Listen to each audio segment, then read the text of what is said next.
In my soul, I feel devastation. In my eyes, I see desolation. On my door, death is waiting. But I don't want to see no more desolation. I said I don't want to see no more. Hey, in my soul, I feel devastation. In my eyes, I see desolation. On my door, death is waiting. But I don't want to see no more desolation. But I don't want to see no more. Beat the cops, beat the ops, beat the motherfucking eyes. I'm the one. Why you think that I've been rolling with a Kai? Your little arms is too short to hotbox with God. Fringes long, team strong with them a gun, die would die.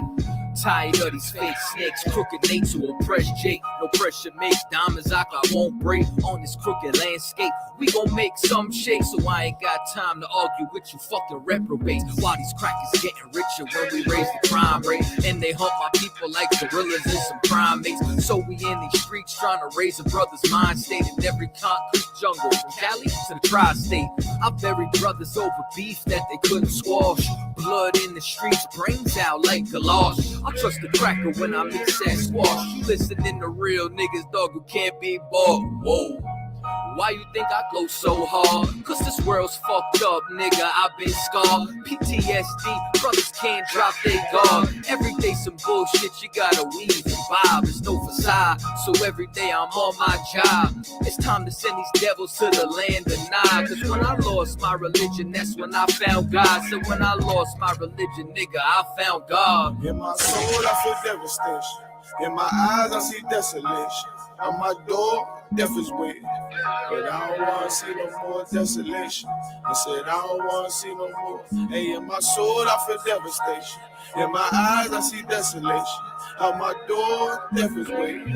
But I don't want to see no more desolation. And I don't want to see no more.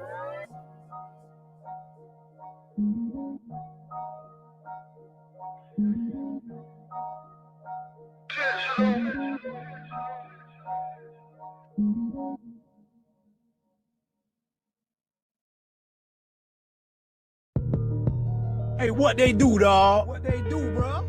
You know what time it is, man. Yeah, coming out the boondocks, the ghettos, the barrios, nigga, the wood lots. You know what time it is, man. You know what I'm saying?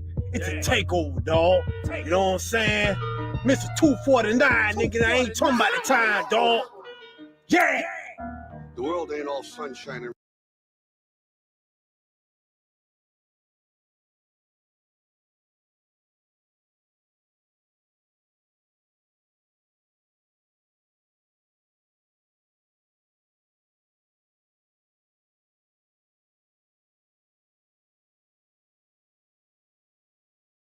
rainbows. The number of black it's a children very in poverty mean is now more and than the nasty place, population and I don't of care white how kids. tough you are, it will beat you to your knees and keep you there permanently if you let it.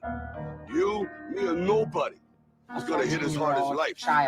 But it ain't about how hard you hit. It's about how hard you can get hit and keep moving forward. I'm from a place where they don't deliver pizza and won't deliver my people, even if they call them FEMA. A place where black women say they don't need you, where everybody broke and selling dope, the only way to feed them. Shit is football, fucked up beyond all recognition. Crackers hiring 2 million niggas in prison. Now move your ass over, cause I'm coming hard like Captain Mashak Garment at the 49th pass over. They already know, don't piss me off and make me grab Captain Tazari up and load him up with 17 shots of Captain Cottazar and bust every round and make them connect like high-speed Wi-Fi. So don't call that motherfucking line radio. Run west. This ain't what you want, breakfast club ass niggas. We ain't seeing y'all and don't give a damn if it's all three of y'all. And I ain't really a social media nigga. I'm more of a 3D up front, say it in your face, nigga. And every man ain't a faggot, and every faggot ain't no fucking man. Yeah, you heard what the fuck I said. My speech is rude, man up or move. You can't pick and choose who you con out of one con to. In this school, you will follow the rules, no excuse, and give a brother his respect that is due. I see a church sign, I cross that shit out and let them know for sure that UPK was fucking here. I've been through it all, back against the wall, died and came back, so it ain't a man that I fucking feel. They say the truth will set you free, so when I tell you the truth, I'm making you free. With this speech, Isaiah 49 and 23, get on your knees and kiss the boots of the kings and the priests. Truth and lies so mixed. That's like trying to put two men together and expect for them to have a kid. A Jew lies with the ish. So when you put the words together, all you is Jewish. I came to peep out your world, this is a nice place. Then he says it ain't for sale, just for showcase. My apologies, devil, you must mistake. I didn't come to ask, bitch, I came to take. Yeah! Who's the power? Who's the power? Who do we feel? The power we fear. Who do we feel? The power we fear. Who's so king? Who's so king? What's your name? Israel.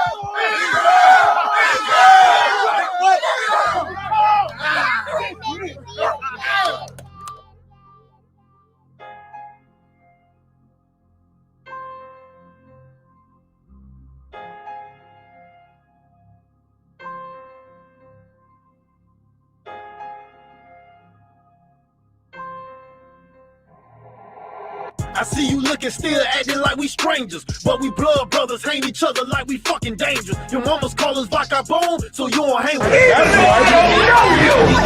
I'm not letting nobody sell you crack. You know why? Because I never saw you before. But you a black man like me. That's right. And it's worth something. This is Black Watch with Commanding General Yohanna, the only man to lead blacks, Latinos, and Native Americans. God made man on this earth. The white man he make man. God made man. God wants man to obey him. Bringing you real news. We don't need a black man in the White House. We need a black man in every black house. For many years, there's a lot of black people who didn't realize how deep the racism of white America was. You ain't gonna do nothing unless you decide where you gonna stand at with the Most High. This station is now the ultimate power in the universe. Righteous solutions to issues plaguing our nation. Boy, you better wake up and see the power that is within blacks, Latinos, and Native Indians. Join us every Monday from 9 to 11 p.m. Black Watch. Let the show begin.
Teen kidnapped at Dallas basketball game found days later held in hotel room.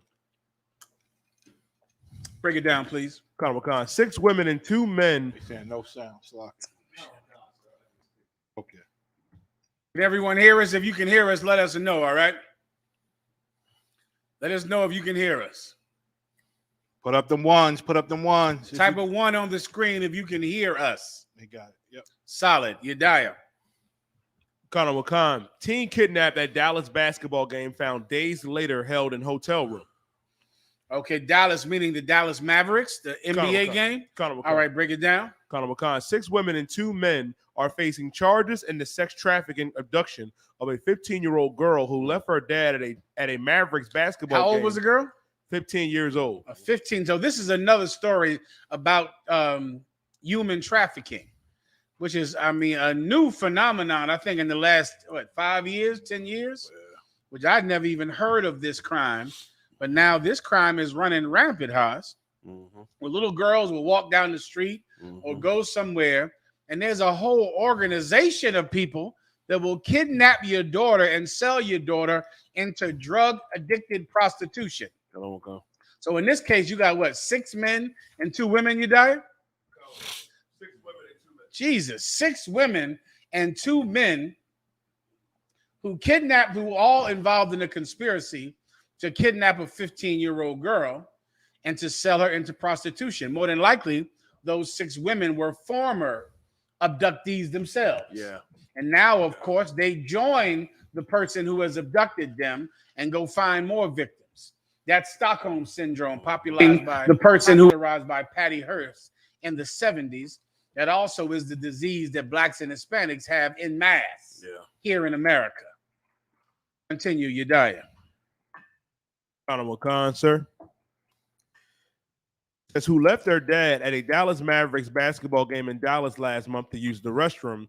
The team was tracked down 10 days later at an Oklahoma City hotel 200 miles away from the nonprofit Texas Counter Traffic Initiative. Contacted by her parents, found nude photos of her on a website known for prostitution. Jesus Christ. It's like the movie Taken, man. Yeah.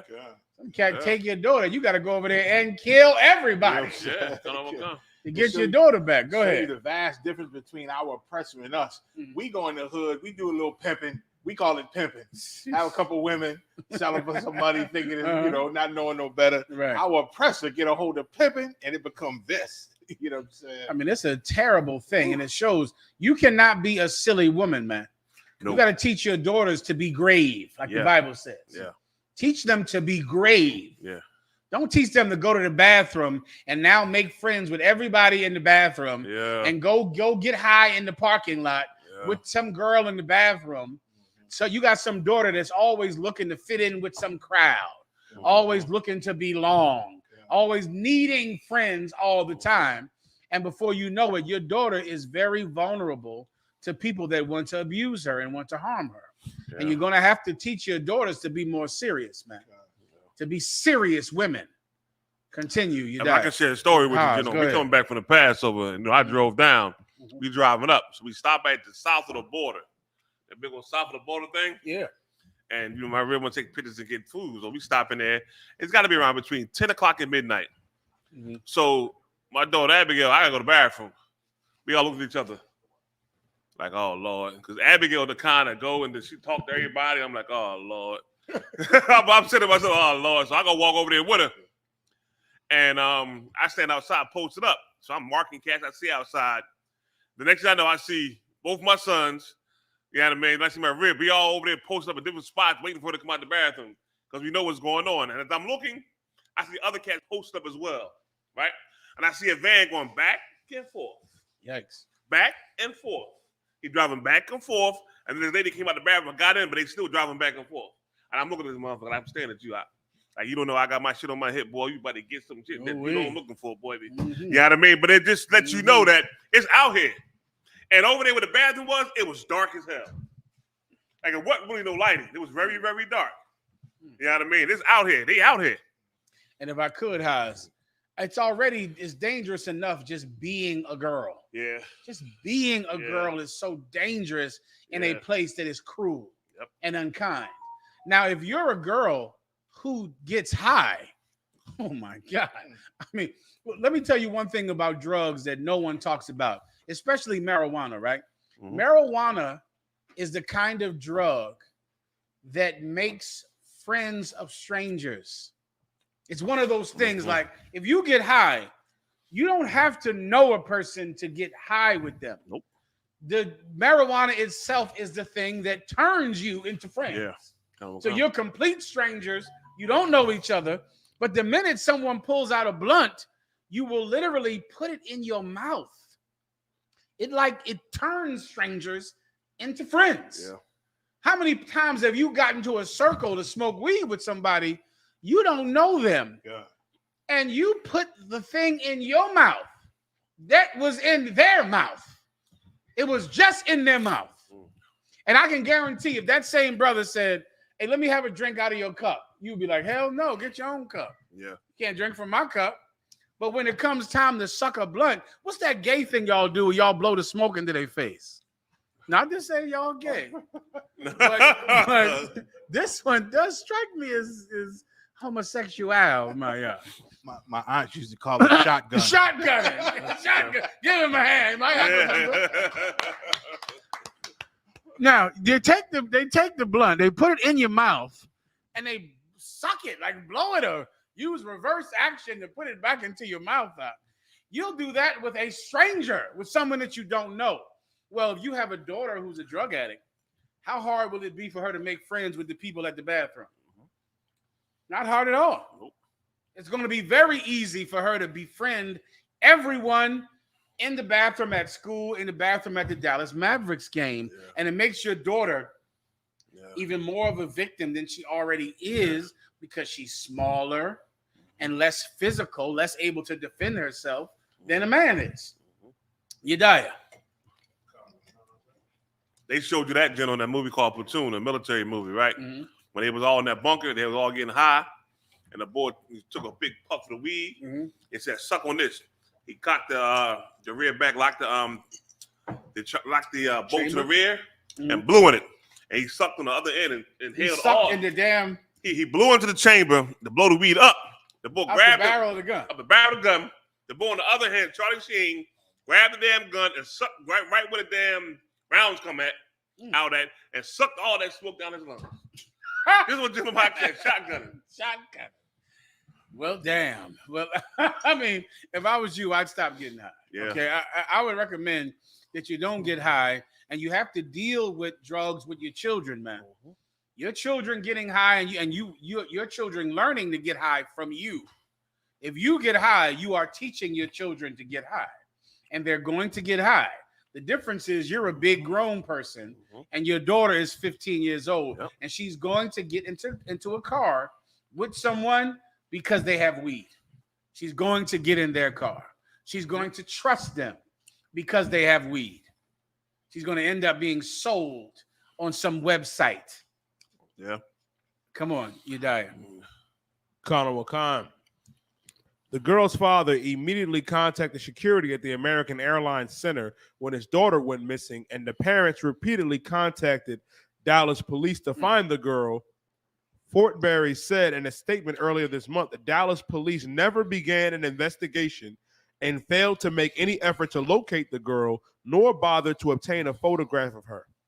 Yeah, you better expect that. Wow. Nobody's even going to look for her. Why? Because so many 15-year-old girls run away and don't want to be found. Who can guess why? They're getting high. They're somewhere getting high with some boy.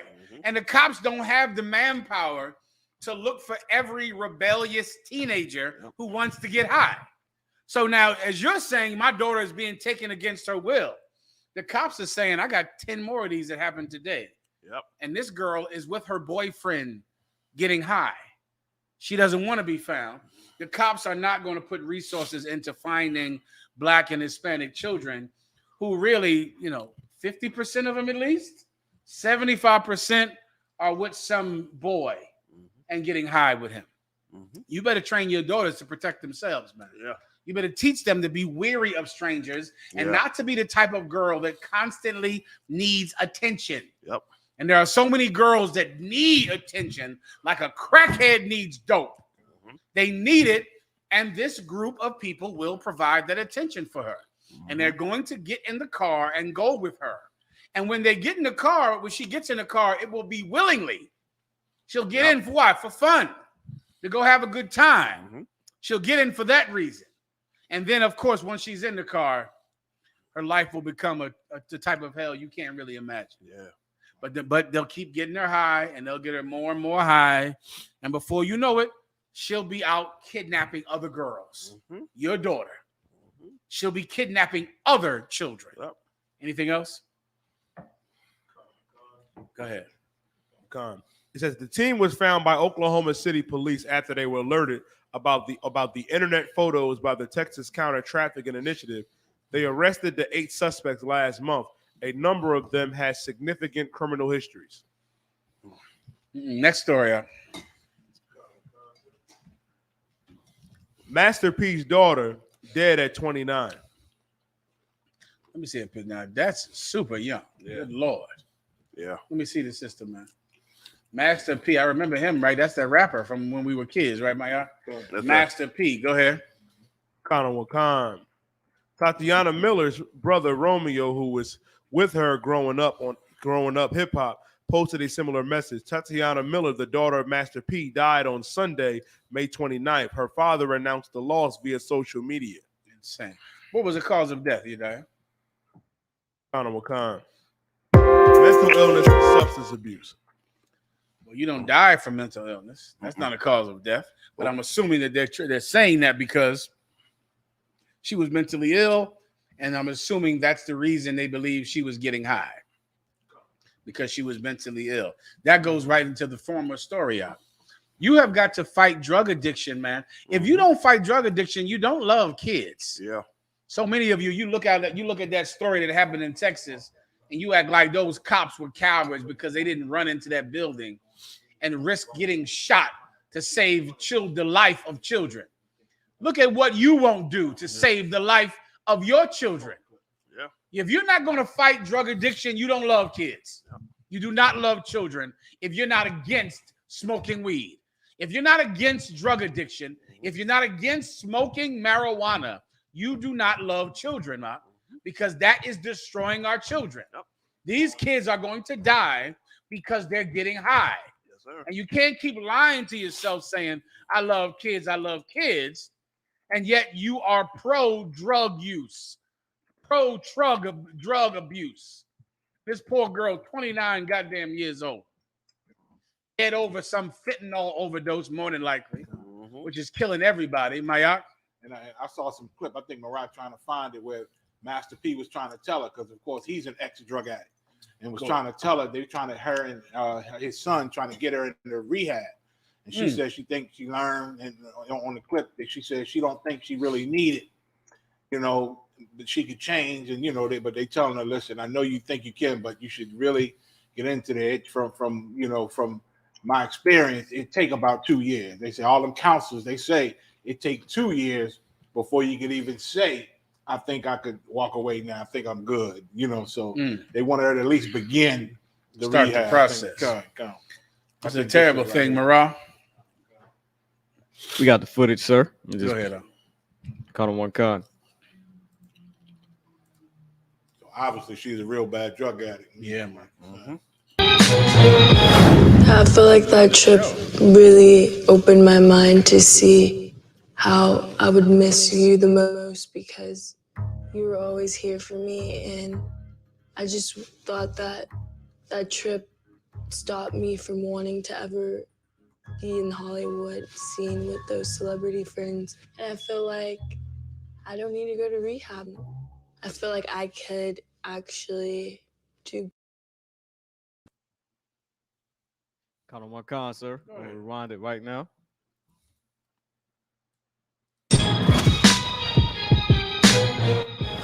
I feel like that trip really opened my mind to see how I would miss you the most, because you were always here for me, and I just thought that that trip stopped me from wanting to ever be in Hollywood scene with those celebrity friends. And I feel like I don't need to go to rehab. I feel like I could actually do good without rehab.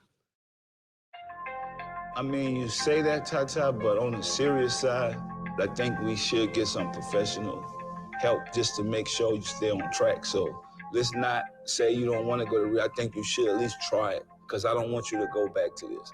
I have friends that have been through this, and it takes 2 years of being completely sober to really be like you can walk away from this Yeah, because lifestyle. even if somebody brings something around you, I don't want you to go back to like, oh, I'm just gonna have a little drink, I just wanna take a little smoke or something. You gotta be around, like to me, I could be around people that's drinking and smoking, and I don't want it. I really hope that Tata is serious about making a change. In my house, I'm a drill sergeant, because you need somebody to tame you and to tell you, no, we're going to fix this. By us doing this with my daughter, hopefully we'll send that same message to her mom. Like, if you need to get help, we're here for you. take me off of me. Yes, sir. Master P just said send that same message to her mother, which means her mother is a drug addict also, and that's where she got it from. Now that girl is dead. Yeah. That girl we just saw in that video is dead. 29 years old, gone. If you don't fight drug addiction, you don't love children. And you have to stop lying to yourself about it. You love getting high. And you will fight to get high, even if it costs you your children. And you parents out there, you want to be able to say, let's say you have a child that does die of drug addiction. You want to be able to say to yourself, I did everything I could for that child. Everything. I didn't get high. I didn't teach them to get high. If your son is smoking weed, you want to be able to say he did not get it from me. That's a thing of honor, man.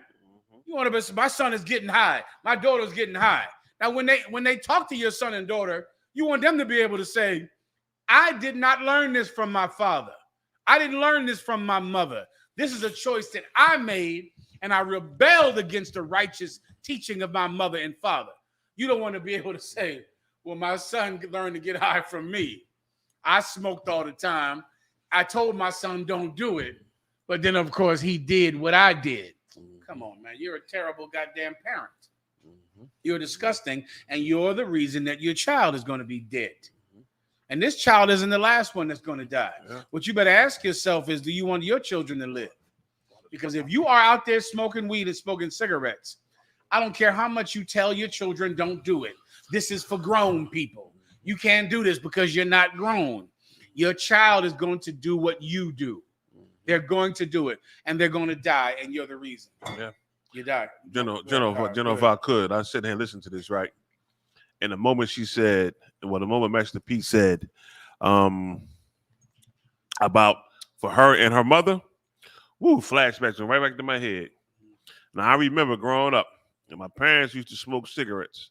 They used to smoke weed, a ton of weed in my house, a ton of cigarettes, until my mom got lung cancer. And when she got that lung cancer, and in 6 months, she was out of here, gone. She was going to 6 months. And I remember growing up, I remember all the days as a kid, I used to always try to tell her to stop smoking. Mom, stop smoking. She never would. She never would stop smoking. And then Lord came and took her. That always bothered me. You know what I mean? And it always made me think about, watch what you do around your children. Watch what you say and how you act around your kids. Like, it ain't no joke. And growing up, even before the truth, if a sister, she could have been bad as hell. If she smoked, she was the most disgusting thing to me. Because I said to myself, if you can't honor yourself enough to not smoke, knowing that cigarette's going to kill you, then why would I want you around me? Because if you had kids with me, you don't care about them kids. You care about yourself more than them children. You understand? And that's what I lived with until I got into the truth and through the spirit of the Lord and command GEN.YAHANNA, yourself, and GEN.YAHANNA, I was able to heal from all that pain I went through as a kid. But boy, like, it ain't no joke, man. Like, when your kids see you doing things, it affects them kids, man. More than what you know. You say it all the time about stop being selfish parents. Stop doing things that's evil and wrong. Yo, y'all got to listen, man. That affects your children. They see what's going on. They see what you're doing. And it's going to affect them. In one way or another. Just like right here, it affected her. But she could not stop. You understand? And then they killed her. And I'm shocked when I see these hypocrites angry at those cowardice police in Texas because they didn't go into that building and risk their lives for those children. I looked at myself and go, nigga, you won't even stop smoking for your kids. Yeah. What are you mad at the cops because they didn't get shot with an AR-15 bullet? Yeah. What is that, 7.62, I believe? Good Lord. 5.56. So he know. 5.56. You're mad. He know. 5.56. You don't want that thing all in you. Right. But now you're mad at the cops because they didn't run into that building and get that 5.56 in their head and stomach. They absorbed the fire. Yeah. You won't even give up smoking for your kids. You won't even stay with your baby's father, who's not a good husband, but a good father. Stay with him because of that. You think he's a bad husband? Why? Because he has more than one woman. He doesn't call you enough. He doesn't give you flowers enough, but he's an excellent father. Nigga, stay with him because he's an excellent father. Do it for the kids. You won't even stay with him for the kids. Jen, I got something else to say, Jen. Go ahead. On this subject. I'm Please. gonna say the last part of this here. When my mom first got diagnosed with lung cancer back in, this was back in like 85, 86. And at one point in time, everybody came to my house to get high. She raised all her nieces and nephews. They was all messing with drug dealers in Southwest, the whole nine. But when she got lung cancer, my pop said, ain't nobody else coming in this house smoking no weed and no cigarettes. You know, all the ones she raised, everybody stopped coming. I didn't see them again until the funeral. So the people that came over there all the time to get high, once getting high was off the table, they had no desire to be with the family anymore. Yes. No more camaraderie. No, none. No more family coming together, huh? None. Surprise, None. surprise. Like I didn't see them until the damn funeral. And it surprised me because I'm like 15 and I'm sitting there and they falling over the casket. Ah! Boom! Ah! And I'm going, y'all motherfuckers. Like y'all wasn't even here for the bad part. When she deteriorated, couldn't breathe, had to walk around with a machine. And y'all was gone. No help, no nothing. But if y'all was able to come over and smoke, y'all have been over there. That's it. Yeah, man. And it's such a thing, man. If I can't story my own, my grandmother, got cancer. You know what I'm saying? It was on her deathbed. On her deathbed with the cancer. Did she smoke? She smoked.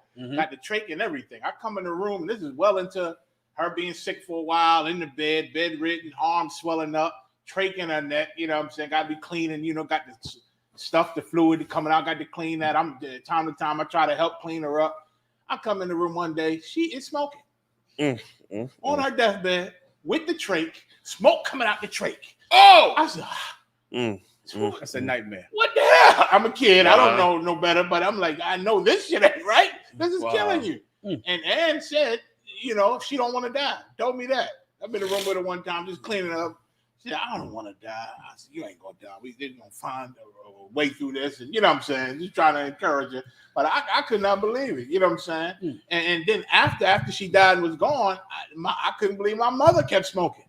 You know what I'm saying? It don't turn you off. Yeah. That being, you're dying. If I could, sir, I got a story myself. Oh boy, go ahead. Oh man, I think I was a trooper or maybe a young officer of 50. It was after a Tuesday class, and my uncle called me. You know what I mean? My father's gone now, but he was on oxygen. And my uncle called me and said, your father's upstairs smoking. And while I'm on the phone with my uncle, all I hear is boom. What'd your father die of? Oh, Slock, sir. I believe I'm not really sure. I forget. Okay. But he was an elderly brother. He was in late 70s. But sir, all I hear is boom in the background.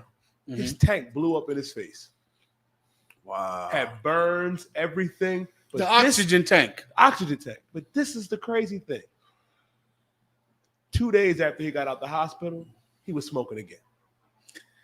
Because he was smoking with the oxygen, which is flammable, and the thing blew up in his face. He went to the hospital, came back out, kept smoking. Whoa. You have something you want to say, Morel?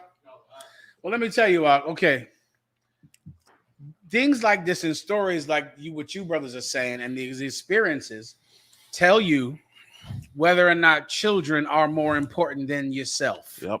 Right? Yep. Children are very low on the scale of importance to blacks and Hispanics. So you can't be shocked that some sheriff didn't run into the school to risk his life.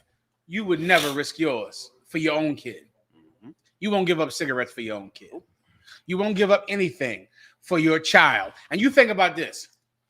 Oh my God. Think about how parents say they love their children. And think about how it's going to destroy the child to lose you.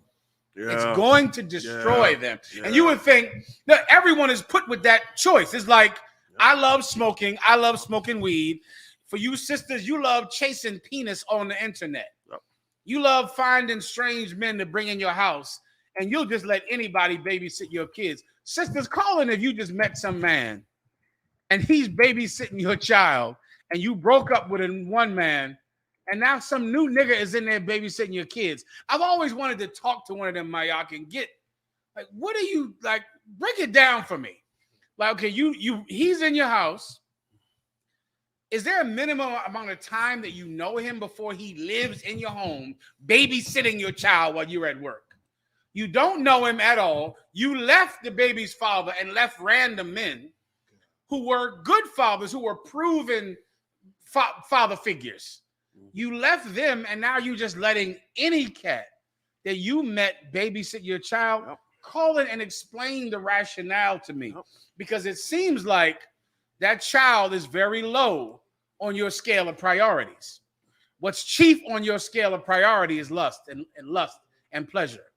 And if you're a parent that is smoking cigarettes, smoking weed, you are declaring what is important to you, and it's not your child, because you don't even care that this child is going to lose you. Like, you know what how will it affect your child? Like, what's going to happen to your child? You know it, and you are determined to continue on your lust. And a lot of you out there too, with your goddamn diets, with that diabetes. You got that diabetes. You don't take any medicine. You refuse to go to the doctor. And now you're losing both your feet and your kidneys, all for what? A candy? Soda? Soda. So now your child doesn't get to have a parent. Because what? You won't go to the doctor because, God forbid, the doctor says, change your habits. You refuse to go to the doctor. What about you schizophrenics out there? You see, Mayak, how that sister said, I think I can give up my drug addiction without rehab. I don't think I need it. So many of you out here listening tonight, you have schizophrenia, but you refuse to go to the doctor and you refuse to take your pill. You know why? Because you think, I can defeat this mental problem without the doctor, without getting the medication. I can get rid of this. You don't care about children. You care about your own lust, and you don't want anything to stop you from hearing those voices in your mind. Some of you out there, you hear voices in your head, which to anyone else would be a hell to live in. You love your voices. You think your voices make you the most intelligent person in the world. You think those voices let you know about secrets and no one else can tell you about. You know about that vaccine. You know about it. Now they trying to come out with some old monkeypox vaccine. I'll be damned if I take a monkeypox vaccine. I'm just going to catch the monkeypox. That'll show him, Mayak. I'll teach Byron. I'm going to teach Byron. I'm never going to take no monkeypox vaccine. I'll teach Byron. I'm just going to catch monkeypox. That'll show him. That'll teach Byron and the government. You trust that voice, and the pill would mute the voice. And you don't want that voice muted because you trust that voice. You love that voice in your brain more than you love your children. Because, of course, you're going to catch monkeypox and die. That voice is their third eye, sir. That voice is your third eye. Yeah. You better go take your dumb ass to the doctor. You better get in rehab. You better stop smoking, or else don't complain and tell me how much you love your children, because you are the proof you don't. Next story, you die.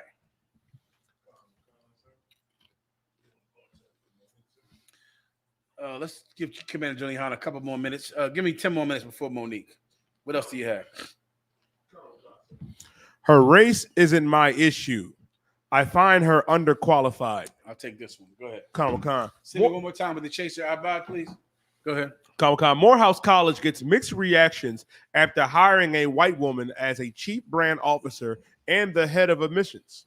Here we go, Mayak. Now, Morehouse College is one of the oldest historically black universities. And of course, they're hiring white people to do all the big jobs over there. How much does that position get paid, Abad? Who can tell me that? How much does that pay? It sounds like a made-up job for white people. I don't know what the hell that even is. But what was the job again? Go ahead. But, General, if I could, admissions in the HBCUs are on a rise. A lot of them are not going to them, they're going to the black colleges now. So this kind of makes sense now that they know they're leaving.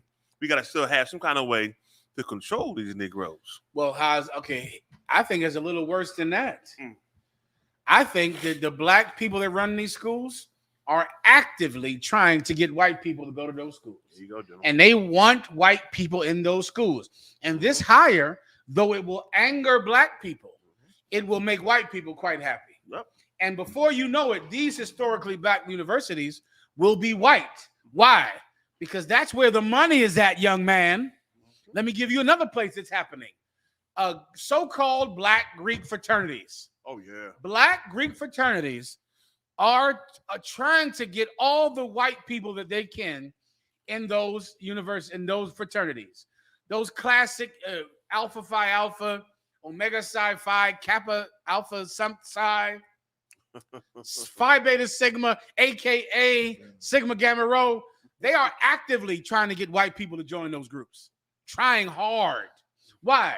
Because those groups wouldn't even exist if not for them wanting to join white Greek fraternities. Yep.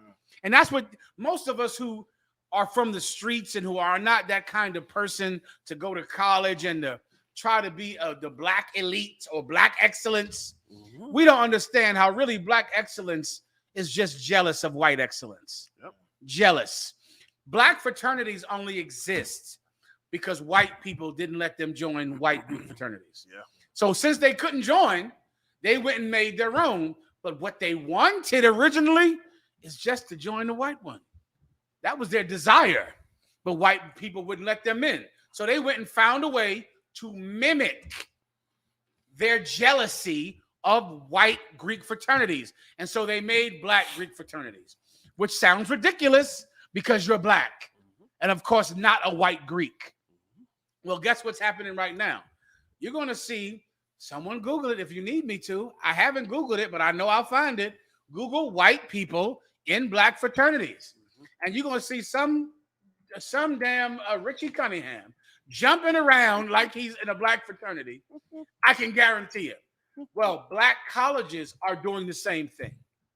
They're going to go find more white people to work at those colleges, more white people in high-profile positions. They're going to publicize that they have white people coming to these schools because they want white people to come to those schools. Why? Because that's where the money is. Damn, would you rather have the money from a HBCU or from a predominantly white university? Well, someone who is in black excellence, they want money, and there's no money like white money out there. All other money pales in comparison to that. What do you have there? What is this? What's this? Give me the ones If that I may, jumping sir. around doing that choreography they like to do, the dance choreography. I'll take this one. What do you have here? Wakhan, this is from the Salt Lake Tribune. Mhm. It says historically black fraternities, Utah chapter adds its first white member. And this is these brothers right here. So I can guarantee you can find stories about them trying to find them, pushing to get them. They want them. They want white people in these groups. They're looking for them, trying to find them, want them to join, because the minute that a black fraternity becomes a white fraternity, good Lord, Mayat, the cash, the bank vault opens up there. The bank vault will open up then to the people that are at the top of these universities. Some brother sent me a video that talked about the Grand Cyclops. What's the name of the head of a black fraternity is called, it's a snake in Greek. Oh, Basilisk. The nigga said he was the Grand Basilisk of Omega Phi fraternity. I said, God damn, what is a basilisk? I looked it up. It's a snake. A snake. He's the grand serpent snake of this university. Well, that cat wants white money out. He doesn't want, pennies in Harlem. He wants what white people are getting. And so that's why you see this story happening with black colleges are going to hire more white people, try to get more white people to join, because that's where the money is. You die. What you bringing out is so heavy, sir, because there's now a surge of our people starting to go back to these HBCUs, and the other side of that is, God forbid, if you an athlete, from the hood, and you choose Deion Sanders' school over Nick Saban, now you get accused of, paying millions of dollars to those students just because they want to play under a brother. Listen, this is going to take integrity that people in the world just don't have. People in the world don't have the kind of integrity that this kind of stance will take. You've seen that with Black Lives Matter. Yep. You've seen that 1,000 times. They can't make a stand because eventually the people at the top will be bought out. Yep. The people at the top will take money and be bought out. And so whatever so-called movement you're trying to do with black colleges or Black Lives Matter or the Marcus Garvey movement or the Nation of Islam or anything you're doing, eventually the people at the top will be sold. And all of the sincere folk at the bottom will be left for Commanding General Yahanna to feed and clothe and house. That's right. Yes, sir. All right. Give me another story we missing, you dying. That football player that went and took his wife's last name. That's what we got to get up in here, you dying. Come on now. We got to start doing those stories. Y'all too intellectual. Be less intellectual. Y'all read too much. You some reading brothers are. You got to look at that timeline and bring that in here. The timeline. Not all your book reading that you're doing all the time. We need that story, of course, okay? You know, Jen, I seen the caption for that story. I turned right past it. Yes, that's what we got to do in here. I was so pissed off. How the hell? Scroll by I went right by. I can't look at this, man. This cat on the football field running everybody over. I mean, he was running everybody over. Go ahead, Diane. Go ahead. You know why he retired, sir? Why? To smoke weed. There you go. To smoke weed. That's right.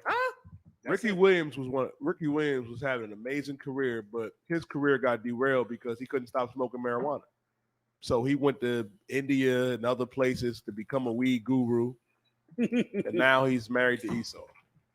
And the picture of him with his wife looks like she bought him at an auction. Yeah.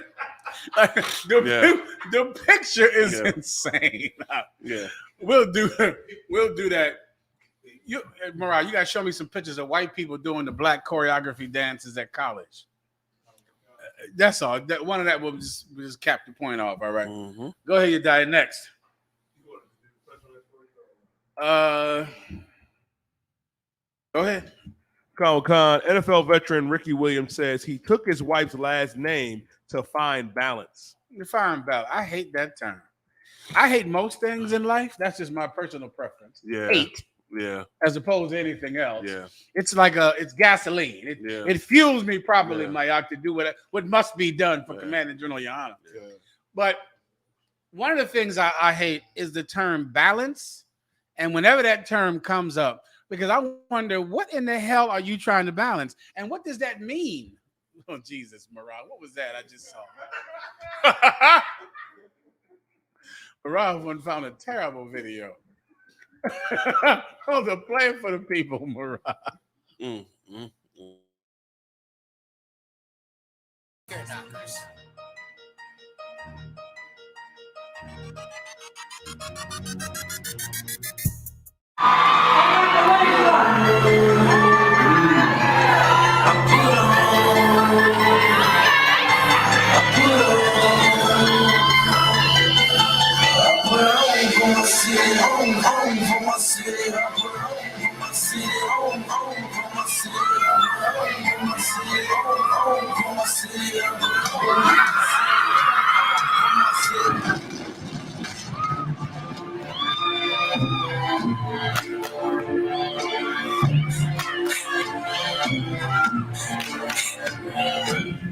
Cash money records taking over for the 99 in 2000.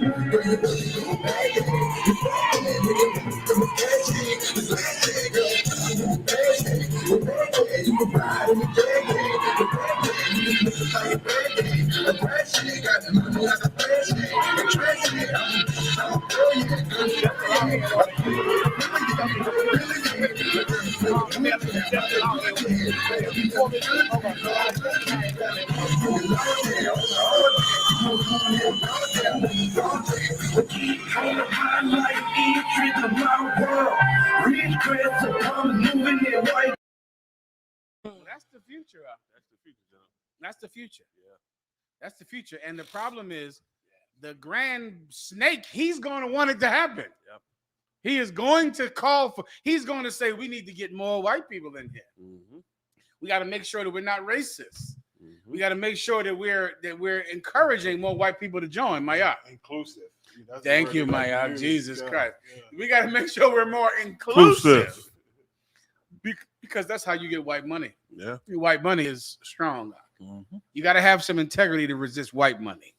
That's not black money. That's white money. And that's life-changing money. And the grand basilisk cannot resist it. What do you have? You got another video? Go ahead. It's the same as the Masons, sir. It's the same thing.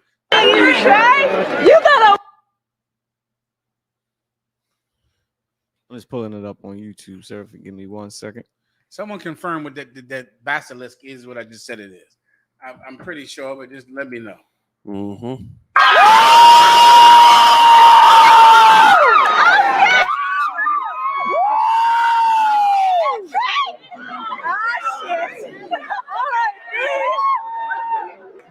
I don't think I'm okay. I don't think y'all understand. Here we go. 3. Oh, no. Let's go.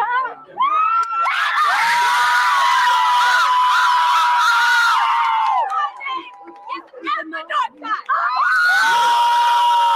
Political science major from San Jose, California. You want to know what my big sister's called? I said, do you want to know what my big sister's called me? They call me Jack of all trades. My mental quickness, my memory, my physical strength, and my encouraging words carry this line. My sisters were always there for me, so I pulled out all the stops to be there for them. That is why I became the tray of this line.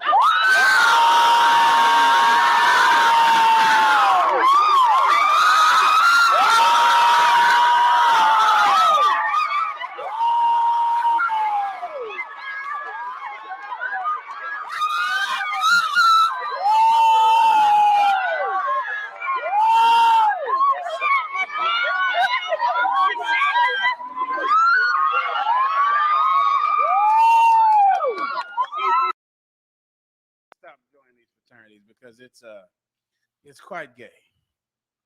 It's quite gay and it's weak, and there's nothing gangster about that at all. That is not gangster to do that kind of choreography out there. You know, as a kid, I thought they was kind of rough and tough until I went up to Millersville, me and my homie. At SC State. Up there, and we ended up getting in a fight with the Qs.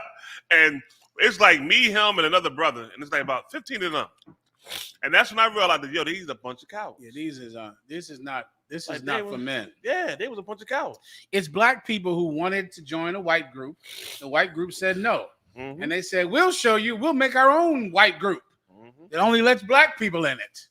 And it's quite gay, and it's sickening and disgusting. Yeah. And of course, all it does is make you more of a victim to white people.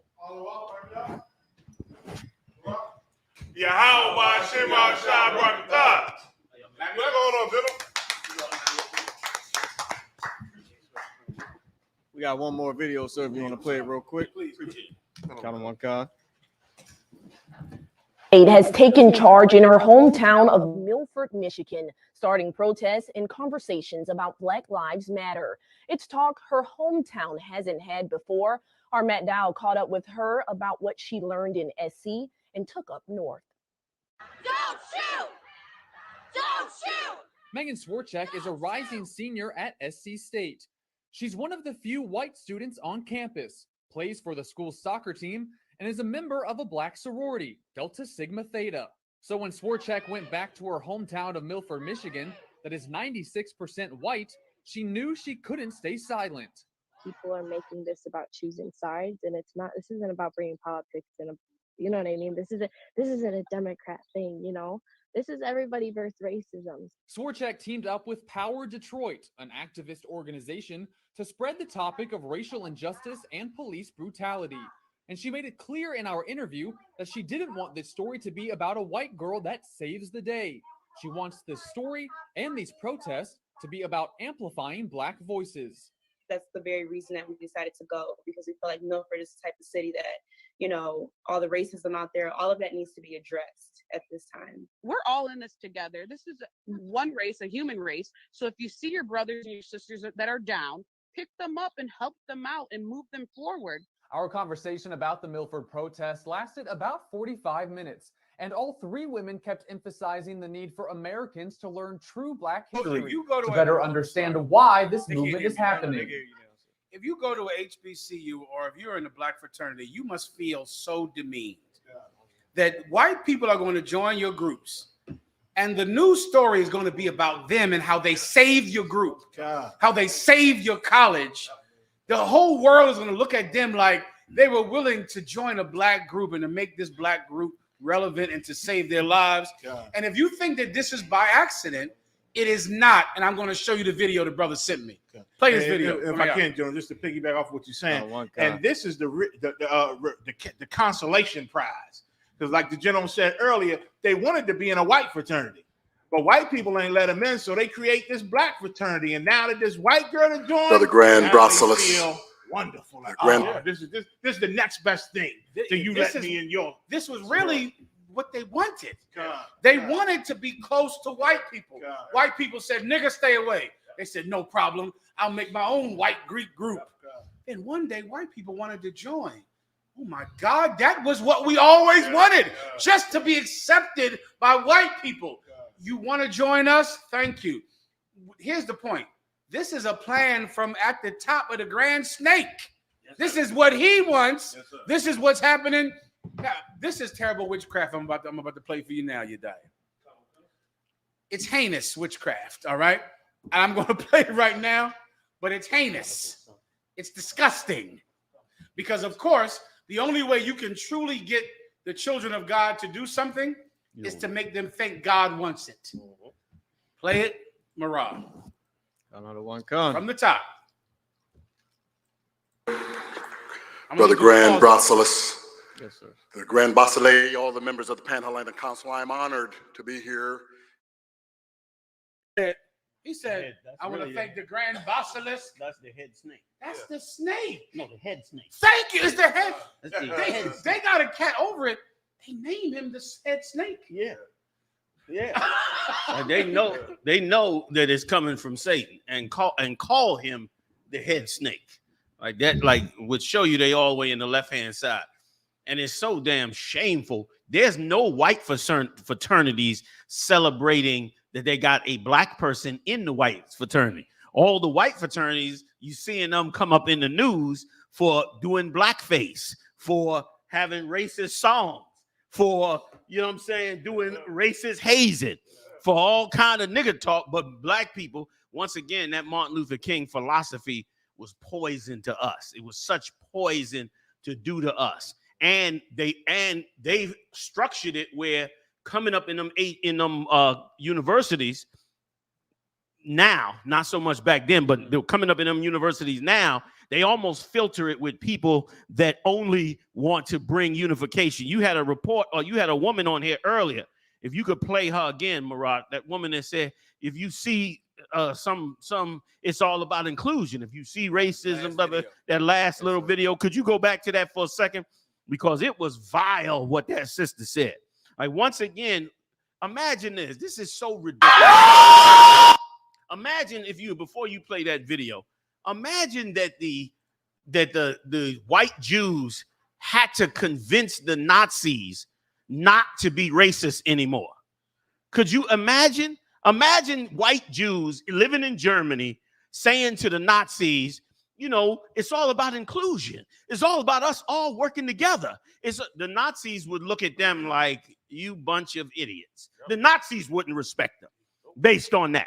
And brother, that's why Black people, Latino people are not respected in this country, because you trying to join the Nazis, so to speak. You understand? And it's a joke, man. It's a damn joke. And let me tell you something else. Let's go deeper down the rabbit hole. The whole reason they pushing all of this now in these HBCUs is simply because of what you see going on with Deion Sanders and others. That's the real reason. The real reason is they know that Black unity is kryptonite to all empires on this earth. Black and Latino unity is the end of the world. That's right. Black, Latino, and Native American unity, and you get the kingdom of heaven is going to be set up like tomorrow. You understand? And they know this. And so now they get the most Uncle Tom Greeks to come on board, man. These Uncle Tom so-called Negroes, they come on board and bring in some form. All of a sudden, it ain't about pro-black HBCU now. Now all of a sudden, it's all about inclusion now. It's all about coming together now because they wind them niggas up like a damn top. And remember, we just did a report about a month or two ago about Howard University and how they were celebrating them Africans and pushing them now. And now the more we push, and this is at the same time, let me just say this to all Israel. At the same time, this is absolutely beautiful. It is so beautiful. When you go back and read about Christ and read about him on them streets and read about him blazing up in them battles, at the end of them speeches, him and Peter and Paul, at the end of them speeches, it always explains to you some people was with him and some people was against him. Go back and check your stories. It's always that way. It was that even in the Old Testament, it was that day with Elijah and Elisha. When before he called that fire out of heaven, they was two sides, right or wrong. That's why he had to do the miracle, because they was on both sides trying to decide. When you see that, thank the Lord for that. Thank the Lord that the Black and Latino community and Native Indian community is not focused in one direction, because we was focused in one direction a minute ago. Don't hate them. We had all these stupid ass cliches. God love everybody. Jesus ain't got no color. Don't hate the player, hate the game. All kind of no snitching. All kind of dumb, stupid cliches that kept us all in one mind like good slaves in this empire, and it all rooted in that Martin Luther King philosophy. But now, through the grace and mercy of the Lord, using the internet, coming with the force of the power of the Lord, and the prophets bringing on this word, division is coming among us. And that division is excellent in the Black community, man. It's excellent in the Latino community, because it means that everybody's not just going along with the program. People are thinking now. And now's the time to think. And here's what everybody's missing, man. You got the I.S.U.P.K, the complete understanding of the Bible found in a small sanctuary the Lord gave you. We ain't that small no more, but we trying to, we still small comparative to the world. Damn right. But that small blessed sanctuary the Lord gave you the keys on how you could get out of the situations that all of these people are pushing on us. I don't care what it is: abortion, interracial marriages, different sexual identities, gun control, whatever we dealing with out here, they got to argue over it. We can bring the knowledge of the truth, and guess what? And really change everything. This is a good step in the right damn direction. And let me tell you something else, if I could, last point, y'all. Them stinking ass Greek fraternities had so much honor. So much honor, man. You understand? I remember young men coming in the truth over the years, and they would raise up their arm, or they'd be out there on the field with us training. And brothers, some of them brothers would raise up their arm and have a branding on their arm. Let's don't forget that. They have a branding on their arm, a goddamn black man in the 20th century, and you got a branding on your arm. And I would ask them too, where you get that from? Oh man, I was in a Greek fraternity, man. It was part of the ritual of the Greek fraternity. So some of these fraternities, I don't know what they're doing now. Now I'm gonna tell you, I don't even need to know. I don't even know you need to know. I can tell you what they're doing. They pushing homosexuality out through the goddamn roof. About it. They pushing it. You damn near not. After a while, you won't even be able to get in the Greek fraternity unless you are willing to go across all sexual lines. You have to be able to go, because it's all going to turn sexual, because that's what Satan wants anyway, because it compromises your soul. But in the meantime, these HBCUs are doing, the black ones I'm talking about, are doing horrible psychological warfare on black men. How a black man going to walk around with a branding, an animal branding on your goddamn arm, just to be accepted in some Greek fraternity that you hope in the future, you gonna get a leg up in society and life based on the fact that they know each other in this fraternity. That's a bitch ass move in the first place. Yep. How I'm gonna go to school, get me a college degree, and I got to rely on some other man for me to make it in society? What the hell I'm going to school for? Yep. I might as well just rely on my homies in the hood and just roll with them. What the hell am I relying on some fraternity to determine how high I go in society, man? What you don't know is that fraternity is determining how much you're going to take on the philosophy of Martin Luther King. You watching the slow fall of these HBCUs, man. That's why the I.S.U.P.K, man, this school right here, this is home base for Blacks, Latino, and Native Indians, man. Sir, can I show you a video? Please, get down. I got to confirm everything you just said. If I don't show the video we just cut off with the Grand Basilisk, right? Because he's going to bring up the children of Israel. The king snake. Student at SC State has taken. Let me just explain. This cat is going to, now you see how white people are joining these groups, sir, right? He is at the Grand Conclave, which is like a big meeting, like a, I guess it's their Passover or when they all come together and meet. Yeah. And he's going to say how black people are celebrating the fact that the fraternity is all black. But I'm telling you, we should change that because the 12 tribes of Israel had other tribes. And we can't just be all about slavery. We can't just be all about the color of our skin. And that's this cat trying to bring in white people using the 12 tribes of Israel. Yeah. Please play it for GEN.YAHANNA, please. This is shameful. From the and beginning. This cat's a famous actor too. Yeah, I for sure have seen him before. Yeah, he played in The Matrix and everything. Oh, he showed. Yeah. Damn. So I'm looking at it right there. I hope it's not my man right there. I ain't be able to look at him the same down on film. I mean, he seemed like the biggest Kuna ever. He a pretty big star. Yeah, I knew his face looked familiar. Go ahead, Moran. Kind of Wisconsin have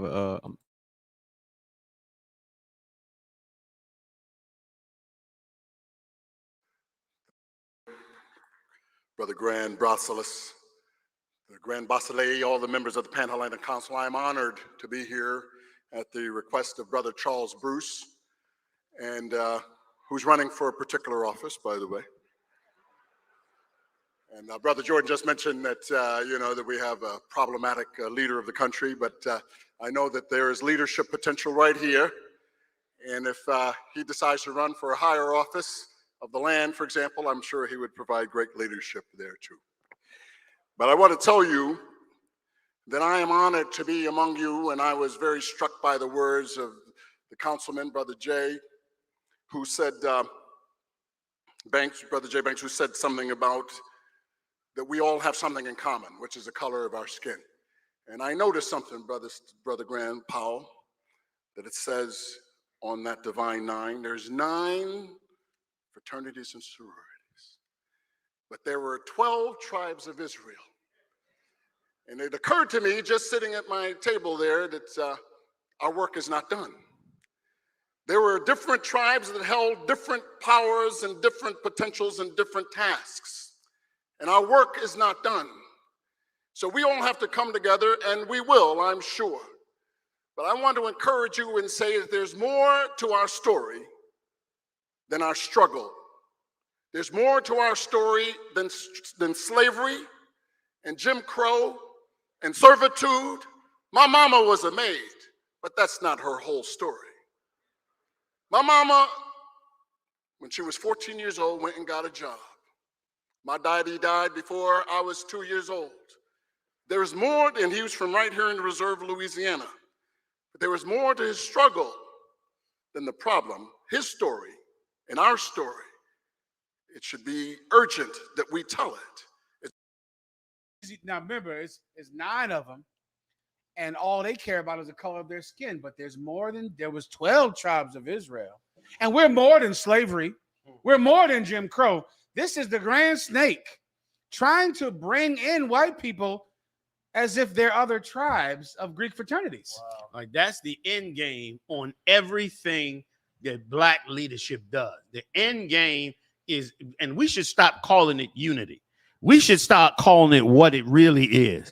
The return to slavery. That's it. Yeah. That's what Martin Luther King did. Martin Luther King took us off the path and trajectory of becoming strong as a people and sent us back on the path and trajectory to back into slavery, which is exactly where we ended up right now. Here we are some 50 years later, and look at our condition, because we've ended up right back. We've ended up worse than where we started out. And this beast has come up with even better devices to put us down and to keep us back into that slavery, man. Please, you die. Give me that story of the prodigal son. If y'all don't mind, y'all don't bear with me for a quick second. Let me just read this, because the Lord was showing me this the other day. I'm looking at this thing, and where you at? Tell them where you at. I'm at Luke chapter 15 and verse 11. And the Lord really showed me, man, that we are such a blind people, and the job of a prophet. Like, I understand why Christ is going to give you a crown when he returns. I understand, like all the movies you ever watch, Star Wars, at the end of Star Wars, where they give them the awards, at the end of a Lord of the Rings, at the end of so many movies, they show you your reward for your hard work and sacrifice and suffering, and how you're going to be crowned and blessed. Well, brother, that is going to happen. I guarantee it, to the prophets of God. And it's going to happen simply because the job that you are set out to do is enormous, by using your voice to turn our people from such a deep darkness, man. Read that for me, Luke chapter 15 and verse 11. And he said, a certain man had 2 sons, and the younger of them said to his father, Father, give me the portion of the goods that falleth to me. And he divideth unto them his living. And not many days after, the younger son gathered all together and took his journey into a far country. And he said, young son, meaning he was the inexperienced one. That's us. We that young son, inexperienced, and running out here on a long journey thinking we could do something by joining these other nations. That's what this young son did. And it was sad what happened. Go ahead, sir. And there wasted his substance. That was us. We wasted the so-called Jews sitting up there enjoying our substance. They said that, was it this week or last week, that the so-called Jew was spotted celebrating and putting out racial slurs in their celebration. It was this week. We got it, yeah. You got, it's in the stories? Oh my God, we got to get that story. They were celebrating themselves, and they didn't give a damn. They was putting out straight up racial. They weren't even hiding their racism. Like, we squandered our inheritance and got nothing, and now we trying to be goddamn Greeks and follow the king goddamn snake.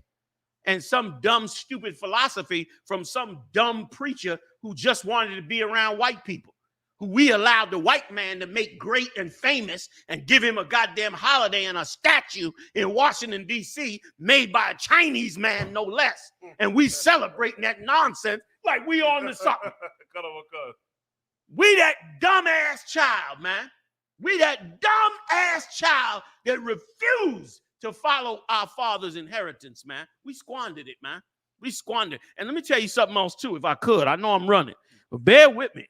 The Lord said this, man. Moses said, oh, man, let me catch it. It just slipped out of my head. It got away. I had to come back. It was a good one, too. It was one of the ones that tastes good in your mouth, but it got away. It'll come back. Go ahead. Probably Rob talking too goddamn much. That's what it is. Come on. With riotous living, and when he had spent all, there arose a mighty famine in that land. Right. That was us. That was us, man. We, with riotous living, we turned our back on our own laws, statutes, and commandments and lived the life of these heathen.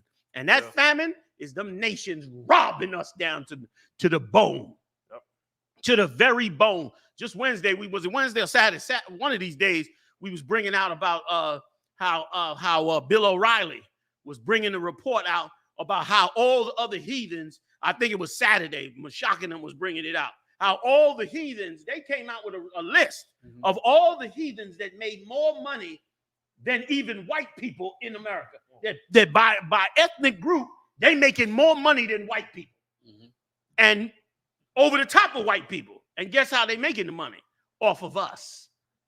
Off of us. And they making more money than white people by identity. They brought it out Saturday. Go check out blackwatch.news Saturday show. Go ahead, real quick.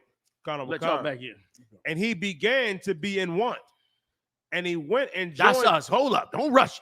He began to be in want. We in deep want. We don't know how to get off of drugs like y'all was bringing out. We don't know how to get our situation together. We don't know how to stop black violence in the street. We don't know how to do none of these things. We don't know how to put our families together. We don't know how to do none of this. We acting like we know how to do it. We don't know how to do none of it, man. We don't know how to get off drugs, do nothing. Build families, we don't know how to do none of that. Sitting up there listening to the slave master pretending that we done been emancipated and we intellectual now. We know how to do this and do that. You only know how to do two things: sell dope and swing on a pole. That's all you know how to do. You don't know how to do a damn thing else unless you return back to the Most High. And your church certainly is not helping you learn it. Not the home of the down low. Not the inventor, not the inventor of the down low. Don't tell me that's where you're going to learn how to put yourself back together. Come on with it, warrior. Khan, sir. And he went and joined himself to a citizen of that country, and he sent him into the fields to feed swine. That's us. Like Christ was cold. You think Christ was a soft-ass nigga, man. Christ was cold. Said you join yourself onto the heathen and he sent you in the field to feed swine. This is royalty we talking about, huh? This is a cat with an inheritance. Wealth, power, prestige, honor. Father got servants. Squandered it. Hooked up with a heathen and he's a swine feeder. That's you. You're a drug dealer. You're a garbage man. You're everything that this evil place. Nothing wrong with being a garbage man working that job. My point is, we're the bottom of this place. You're the chauffeur, bus driver, Uber driver. You're a chauffeur. It's what you are. A low-paying chauffeur at that. This is what has happened to us here, man. And we should be angry about it. Richest, most powerful country in the world, and you on the bottom of the empire while every heathen flies in. They came out clearly and said the Ukrainians don't have to stop at the border. Look at the shame that has happened to us, man. You walking around, you should be doubly shamed for being a criminal because you became a criminal because you had no way to survive.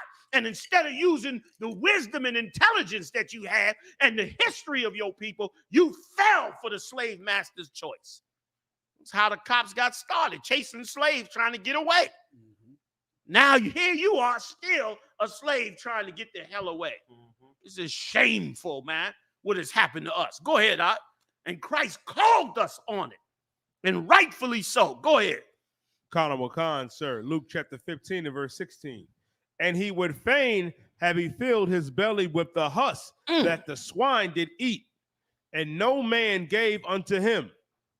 And when he came to himself, he said, how many hired servants of my father's have bread enough and to spare, and I perish with hunger? You hear that? Boy, that's where you going, brother. Brother, that is where God is bringing you until you wake up. He gonna bring you to utter starvation and hunger until you say to yourself, damn it, what the hell am I doing? I better go back to me and my people and leave these heathens and these Uncle Toms and these sellouts the hell alone and turn back to God, the nigger God, the black man. Okay, go ahead. Last part, y'all. Khan, sir. I will arise and go to my father and will say unto him, Father, I have sinned against heaven. And listen, everybody ain't got a father in heaven. You so dumb and stupid listening to Martin Luther King and that garbage. You think God's sitting up in heaven loving everybody. They bombing and killing and murdering and destroying the earth, polluting the air, the water, the food, the land, everything. You think God's sitting up there loving everybody like a chump? You the one he loved. You the one that he's father of. Go ahead. That's why Paul came back and said, we cry our Father. We cry our Father. Not everybody. We do it. Because God, the God of the Bible, is our God. And we better turn back to him before it's too late, because the death count gonna go up. That's right. Go ahead, Doc. Khan. And before thee am I no more worthy to be called thy son. That's where you got to go. Yes, sir. Yeah. You got to go right there. Yeah. You want to get off drugs? You go here. That's right. You want to stop seeing death and destruction in your neighborhood? You better go here. You better find your way here. Read it again. Nice and loud. Khan, sir. Khan. I will arise and go to my father, and I will say unto him, Father, I have sinned against heaven and before thee, and am no more worthy to be called thy son. And that's us. We sinned against the Most High and are not worthy to be in the kingdom of heaven anymore. Go ahead, Khan. Make me as one of thy hired servants. Damn, you got to be ready now. You ready now, Hard. You ready to rule now. You on the ground. You ain't got nothing. You ain't even trying to get no be up in there in no prestige. You like, Dad, I'll feed the swine. Yeah. I'll feed the swine for you rather than for a damn heathen. And let me tell you something now. That is what God wants. He wants you to say just what David said. King David had it so right. He said, I'd rather be a doorkeeper in the house of the Lord than a servant in the house of the heathens. I'm paraphrasing. That's right. Like, that's what David saw. Right, and boy, if you put that in you, if you say to yourself, I'd rather be nothing but in the kingdom of heaven rather than be the president of the United States. I'd rather that. Then guess what? When Satan come to tempt you like he tempted Christ, you won't flinch at taking that temptation. That's right. You will turn your back on it and say, I'd rather not have a damn thing, man, in Christ's kingdom, man. This Bible was set here for you to make your way back. That's the breadcrumbs you need to get back. Go ahead. I'm almost done. Go ahead, you die. Finish me out. Khan, sir. Khan. And he arose and came to his father. But when he was yet a great way off, his father saw him. Whoo. Like, he coming back. He know he don't belong here. He ain't supposed to get this. And his father come back. You understand, your father up in heaven, man, looking down on you, black man, black woman, Latino man, Latino woman. He looking down on you, trying his best to wait for you to come back home so you could get this blessing, man. Like, this is Christ explaining to you your life according to God and what God got to think and say about it. You reading it right here. He said, while his son was afar off, he hadn't even got to the house yet. What did he do? Go ahead. Khan. His father saw him and had compassion. The scripture said the Lord's greatest attribute is mercy. That's right. Yeah. Mercy.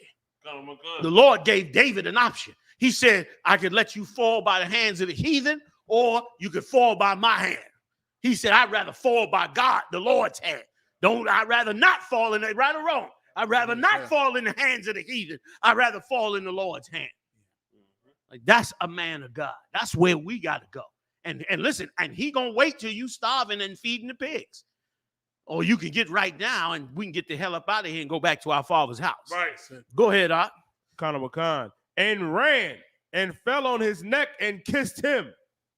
And the son said unto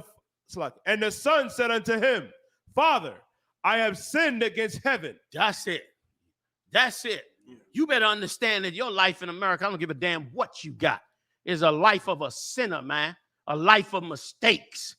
A life of hell. And only the Lord through these scriptures can pull you up out of that hell and return you back to who you are. And he gave the orders to the I.S.U.P.K. for us to carry it out, to make sure you get that message, to make sure you understand the Lord's will. Is that it on it, Doc? Go ahead, finish it out for me. Khan. And in thy sight am I no worthy to be called thy son. That's something. That's something.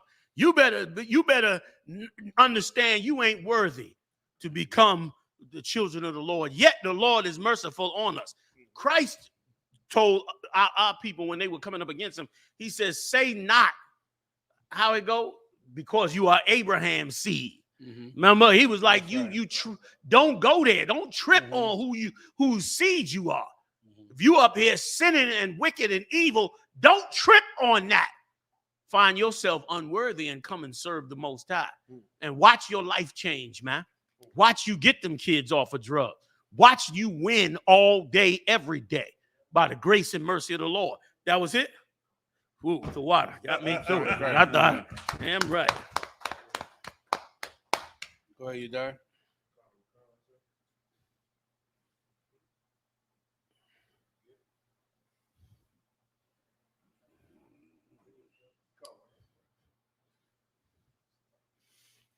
Israeli nationalists chant racist slogans in Jerusalem march.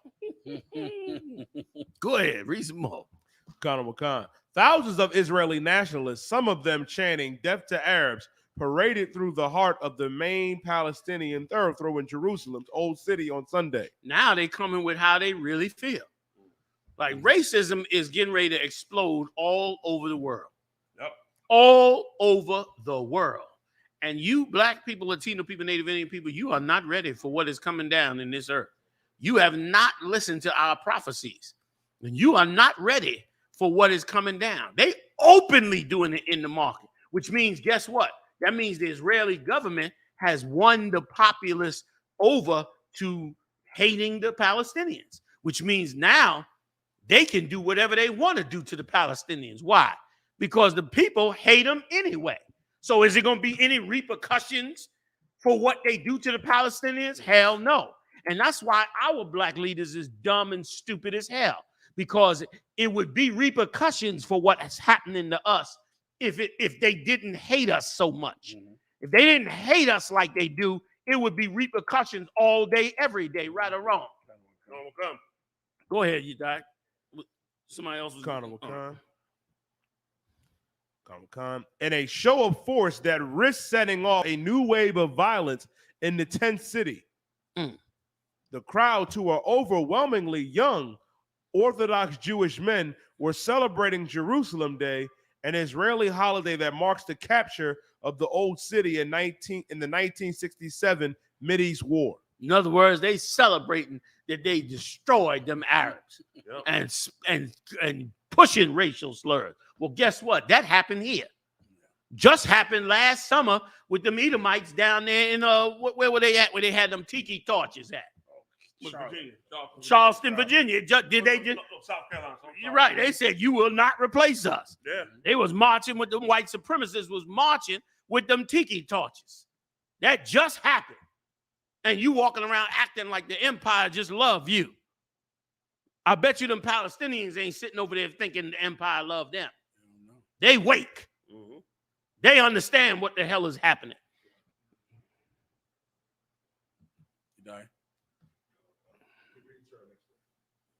Please, what, say again? Y'all, we done on that? Is that it? I think that's it. That's it. Next. Let's go ahead to that.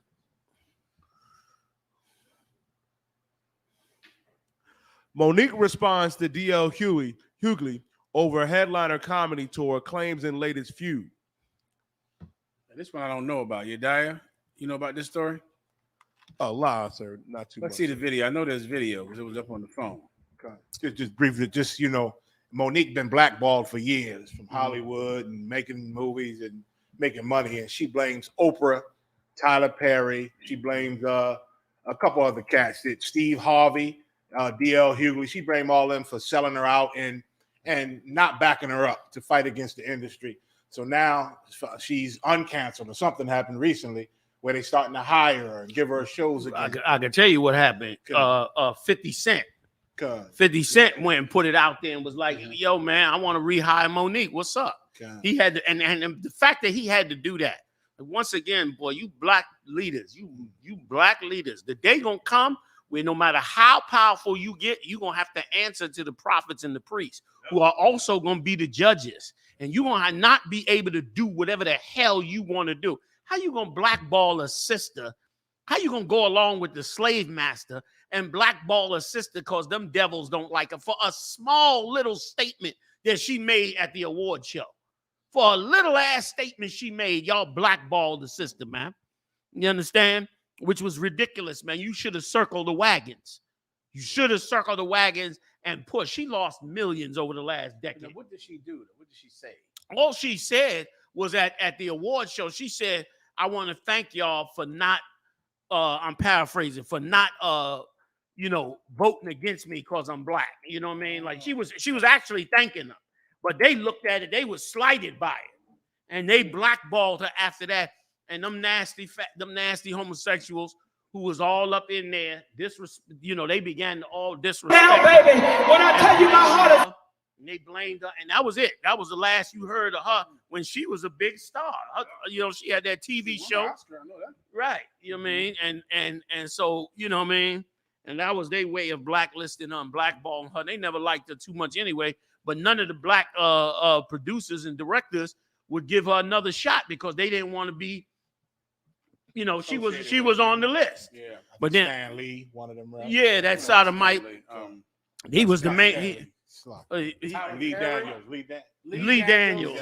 He was, yeah. They was the main one. I didn't know. Oprah never said nothing publicly, but they said that Lee Daniels made some statement that clarified why regardless of why the hell it happened. Like, God damn it, why y'all don't look out for each other? Have a little ounce of integrity. Find somebody on the outside. You got all kind of dope money and money running all over the damn place. Somebody go put a goddamn movie together and give that woman some money to feed her family. Like we turn on ourselves so easy. You'd never blacklist a white actor. They'd have to shoot you in your mansion for you to blacklist one of them white actors and actresses, man. And so 50 Cent decided he was going to go ahead and put her back on and get her back working. But even he had to make a public statement like, I'm going to let Monique back in, y'all, all right? All right? Even he had to halfway plead her cause before he could even put her back to work. But go ahead. I didn't mean to cut the story off. And so she back, and she totally ain't lose a beat. She went right in on Oprah, Lee Daniels, Tyler Perry, Steve Harvey, who was her buddy. You know what I mean? Sold out. I saw the interview they did back in the day, and she was letting Steve know to his face, but brother, calling him brother, but you ain't done shit for black people. You ain't doing nothing for me. Halfway, like went at him on the show, and he just smiled. But listen, his teeth got bigger. You know what I'm saying? Teeth grew a little bit. And so, but that D.L. Hughley, coach, she gave it to him all the way. His family, his rib. Oh my God. About what? But what's she mad at him? Because she said when they first started doing it, she was a headliner of a show, and he told them he was part of the show, and he told them I ain't coming out if she's the headliner, if she got to do that. He wanted to be the headliner. Yeah, and said he wasn't gonna perform. She said, "Nigga, you was on. You started. What's the beginning? You got the headline at the end. Finish." The first one, I forget, it's a word for the first performer. Open. So you open for the Kings of Comedy, nigga. I finished for the Queens of Comedy. And went all that there, and just went. It's red. What she said? What she say about his wife? She said called him a faggot for homosexual. Excuse me. Said DL. I always wondered what that meant. DL. I mean, I feel bad for his wife. How she gonna blow the ride of a coward? Oh, I can't believe she blowing the ride of a coward. This is recently? This is recently. Well, she ain't gonna get with one job. I guess she said to hell with that career. She just rather give it to him. I can't be mad at her for it. You know what I'm saying? I was like, I gotta give her one of them security jobs. I was like, I got a security company. Monique will be down there helping you out.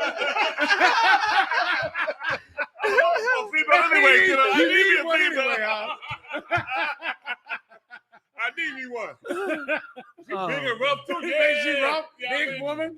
Put her in all black. Oh man, that's the story then. Okay, that's it. That's it. That's Monique. What else we got? Go ahead. Let's do the football play with that white woman. The white woman with the slavery that adopted him or some shit like that. Or he gave up his name to be under her. He took him, especially if we can get the picture. God, what's his name? We did it earlier. Ricky Williams. What? That's his name. Go ahead. Ricky Williams is his name. Go NFL veteran Ricky Williams says he took his wife's last name to find balance. Did y'all do memorials? No. Okay, cool. Next. Go ahead. McConnell. Former NFL running back Ricky Williams said he changed his last name after he got married to his wife, Leanna It's Moran. not that one. It's the one where they sitting outside. It's the one. Oh man, it's such a good one. Hold on, keep going. It's none of those. It just can't. Is it that? No.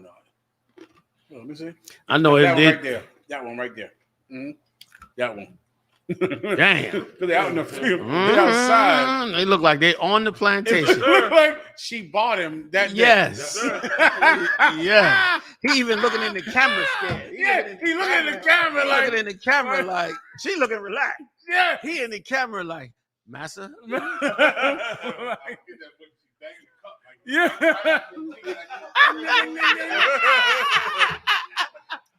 I mean, man.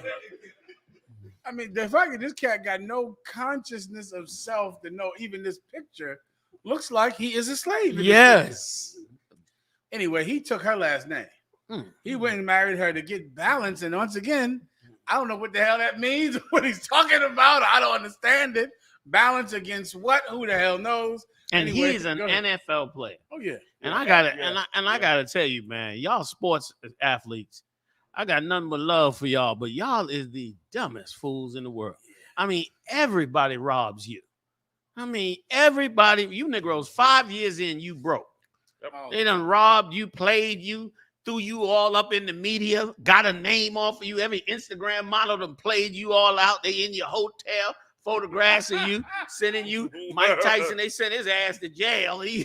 Some hoes, some bro, I don't know if she's a hoe, what, but some broad, he got raped. And I mean, what come in? Y'all is the dumbest. You athletes, man. Like, y'all got no. I see why y'all hang around the rappers. You trying to get a little savviness to you. I think that's it. They're victims. Yeah. They're just victims. And you just remind me of another story of diary we missed this week. Shannon Sharp, who said, you got that one. There's a good one. Pull that one for Commander General Yohanna. What? Tell him about it. Go ahead. If I could, in the wake of like Ricky Williams and his wife and LeBron James' son taking that devil, Shannon Sharp came out, to address it, saying, why y'all giving them hell? You can like who you want to like. Like Shannon got so upset, like, Dr. Umar got a fake page that was saying, this Negro peeing Shannon Sharp. And Shannon Sharp went off on Dr. Umar, saying, we got a right to date whoever we. He's not a doctor, by the way. Yeah, I wouldn't go see him about that thing in your throat. Doctor, I got this. I wouldn't go over there and check him out. Let him see that knee. Like, that's a real conscious community problem. Yeah. Like, y'all are real. Y'all some plagiarizing degrees as you could be. But go ahead, break it down. Tell me about this one part. The part where Shannon Sharp said, "This is Shannon Sharp right here." That's him. Okay. Now he said that direct statement. He said that why do we have to be miserable just to marry someone of our own race? Something like that, sir. Okay, boy, that's the one came up on my phone all the time. Con. Like in other words, you should go marry somebody outside your race if it means happy. you'll be happy. Meaning to be happy. Oh my God! Now you got to get. He worded like, we're gonna be miserable if we marry Black or Hispanic women. Yeah. And why are you mad at us just because we won't be miserable? And of course, that made the internet blow up. And it rightfully. And rightfully, you right about that. If you got a story, we can read it. There's another weak-minded brother. You know what I mean? And think so small. Some of you think so small. There is 8 million Black women in America, man. 8 million. Okay, probably more than that. But on record, there's 8 million Black women in the United States of America. And you he's a sports figure. Yeah. You are a sports figure and you can't get a decent wife. Something is really wrong with your dumb ass. It's 8 million Black women. And Black women, listen, I grew up in New York City. Okay. And I grew up not far from Yankee Stadium.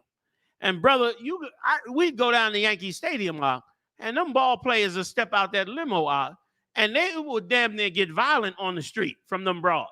Yeah. Them broads would be in there with high pump heels on and dresses on, and them ball players get out of there. They only going from the limousine into the back door of the stadium, and them women would damn near tear their suits off of them trying to get to them brothers.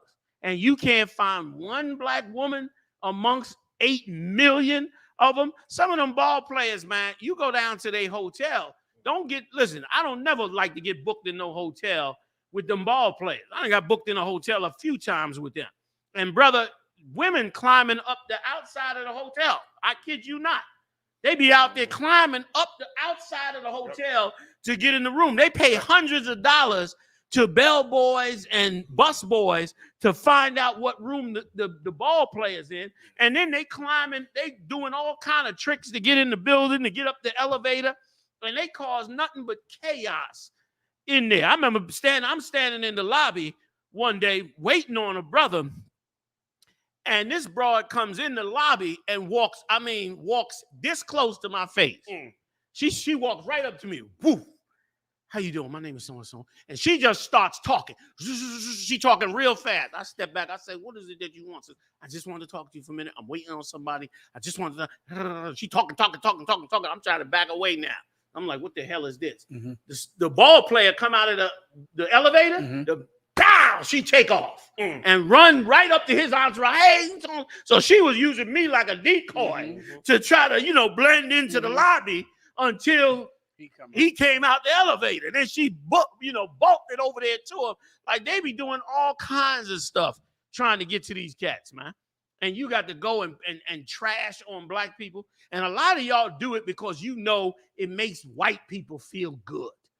You old Uncle Tom, especially after what they did. I got to remind. I know. Hold up. 10 minutes, bro. Good night.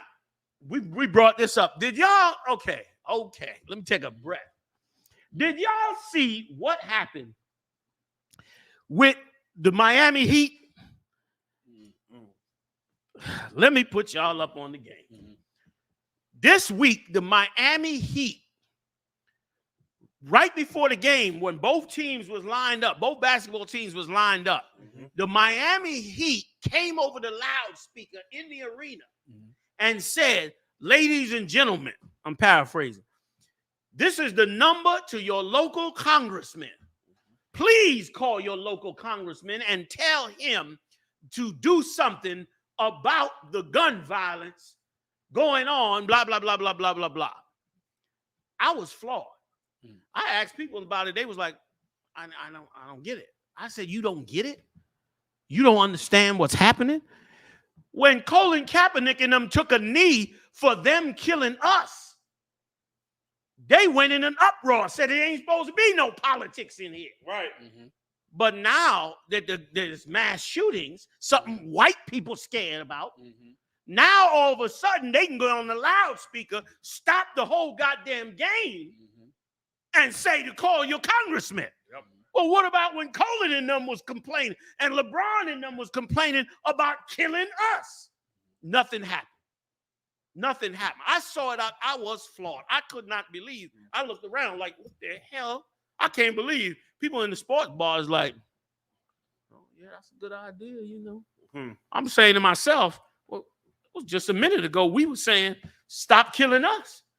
We started taking a knee. They made an uproar, locked them brothers out, got rid of him. Remember that? Burning jerseys, burning sneakers. It was all hell break loose. No, we don't want politics. This ain't the place. This ain't the right forum for that to be expressed. Meanwhile, mass shootings start happening that white people worried about. And basically, so the Democrats can get guns out of everybody's hand so they can destroy the financial base of the Republican Party, because they don't give a damn about whether you got a gun or not. They care more about just destroying their base. Just like the Republicans could give a damn about abortion. They just want to destroy the Democrats' base. Correct. So they in the arena, just flaunting it like it wasn't no damn problem. I had to just bring that part in because it was crazy to me that even went on. So how you sports figures going to allow them to do that now? After Jay-Z went and sold himself out to try to bring back some blackness to the NFL, you understand? After he went and danced the jig, okay, to cool everybody out over the beef, now they turn right around, and when it come to an issue they want, they protesting why the sports figures ain't walked the hell off the line then. And why we didn't complain then about it. That's what the hell we should have been doing. It was ridiculous that they did it. And then somebody else did it right after that. It was 2 teams that did it. I saw the Miami Heat, but I forget who the other one was. But that's it. I'm off of it. Can I say one thing, sir, to back you up? And how hypocritical is it for people like Shannon Sharp and for this football player and that football player to tell you to go to a HBCU, support black businesses, and then to still marry a white woman? Like, they're the business.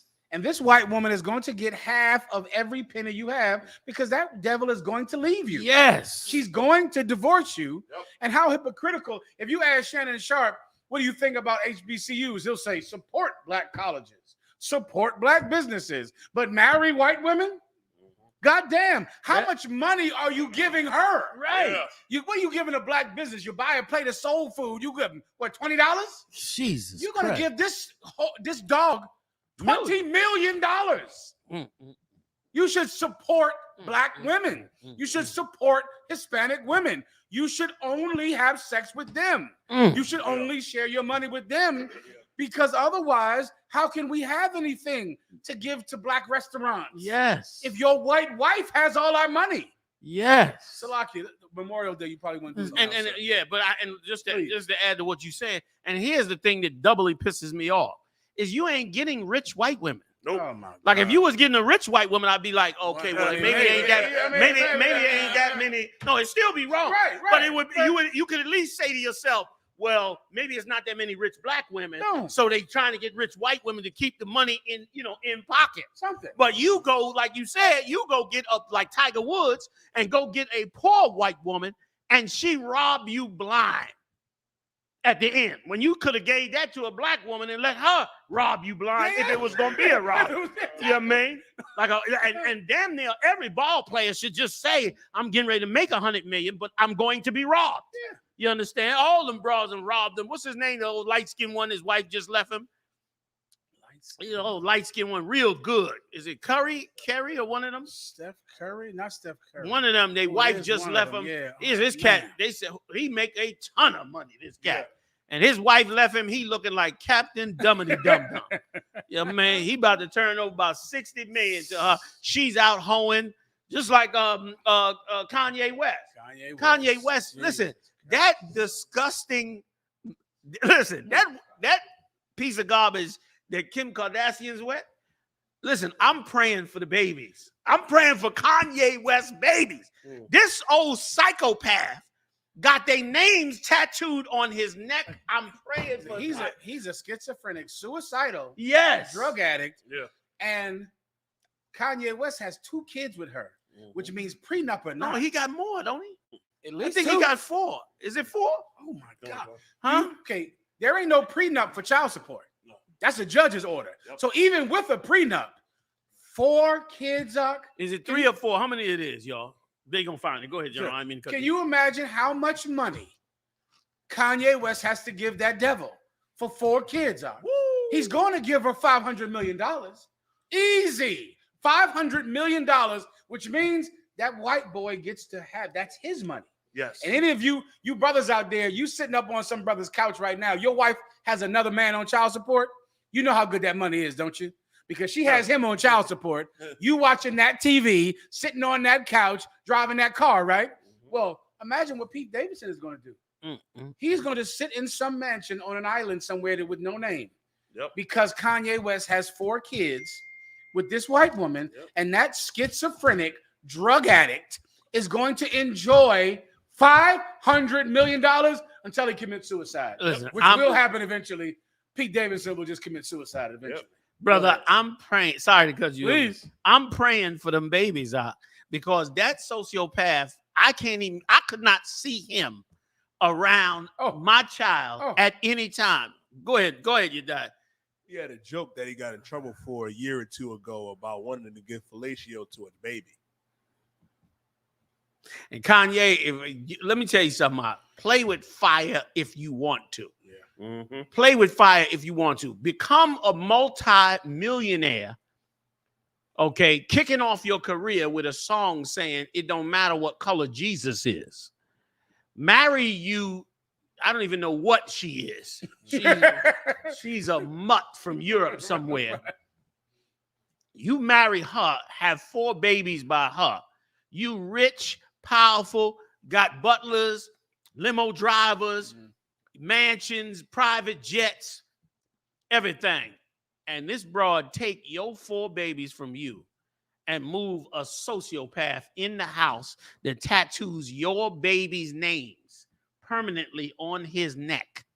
Brother, Kanye, what you think he needed some medication before? Yes. He needs some real medication now, because that right there, that takes you can go off the cliff on that. You can definitely go off the cliff, and it's also why this empire is so evil. It's so evil to be able to do that to a black man, and then you wonder why black men walk out the damn door, because they don't know better how to cope with the madness. That's why they put you in a suitcase, because if you are a heathen like her, you got no conscience for what you do to him. It don't even register to you what you doing to him by having. You supposed to tell that cat not to tattoo your baby's names on his neck. Meanwhile, you go ahead and do it like it's no problem. To me, that's now, I don't like Kanye West. I don't like that song he made. He ain't never vibed with me since that day. Since he made that song, we was in the heat of it back then too. Yeah. We out blazing on the street trying to bring this truth out. I don't care what his facial features are. I said, this nigga, man, this old church-going simpleton, gonna sit up there and slander Christ's name right when we trying to wake the brothers and sisters up to Christ's name. So I ain't never had a good taste in my mouth about him, but I sure feel for that brother right now, because them 4 beautiful babies that he done had with a heathen is now in the hands of this heathen. And so he went and showed the kids. He went to the kids and said, "Look, see, this is your name. Look how much I love you. I heard. Look how much I love you." I heard. And that multi-millionaire brother right there is turning in his bed every night, being stripped away from his 4 babies and in the hands of that monster. You got all that wealth and power, and you can't do anything to secure your own babies. Like, this is the hell of this empire. Why everybody should come back to the truth and be down with the truth. And let me say this too, man. Everybody pay your tithe. Y'all done got slack on them tithes. Everybody pay your tithe. Big shout out to everybody that did pay their tithes and continue to pay their tithe like you should. Those of you who have not, you better get back on your game. Bring the tithes into the daggone treasury, man, so we can get these things that we doing done. Join us every Monday night, Wednesday night, and Saturday night right here on the blackwatch.news channel, where we kick it live strong. Big shout out to the heavy hitters in the building with us tonight. What's coming up? Anything? Chicago. Go ahead. You guys should go ahead. No, go ahead. And a lecture with Captain Kapash that they're doing over there. When, and where? Drop it. I'm not sure, sir. Salaki. Okay. But it's going down for World War III lecture, if I may. Okay. Well, we got to look into it, figure out when that is. The fire weekend coming up with Captain Mawquad, Salaki. That's blank right there. With Captain Mawquad out there in Chicago with the big hitters out there. They're going to be coming through. That's going to be a big event. Everybody will be out there on deck. I'm going out to that magnificent mile. Boy, I'm going out to that. I'm going to get me a taste of that magnificent mile. I'll be out there that Saturday, 3 p.m., blazing on the streets of all that wealth and power while Chicago burns that they got going on out there. So, Chicago, I think this Thursday. D.C. General Muhammad, go ahead. You want to call I'll it? be in D.C. this Thursday. General Muhammad in D.C. this Thursday. Make sure y'all come out and check him out this Thursday in D.C., holding it down like he always does. Anything else? That's it. With that, I'll see y'all next time live on the UPK. Big shout out to Mariah Dyer, Ibad, holding it down as usual, man, making it happen. Big shout out to Napatazar, doing it so strong for us. Keep it up, Napatazar, and congratulations. Has he been raised? To Zion. Big congratulations to Captain Zion. Raised up to 10,000. Doing like you do. We'll see y'all next time live on the UPK, y'all. Shalom. Shalom, man. It's the All Black Party, man. I.S.U.P.K. It's like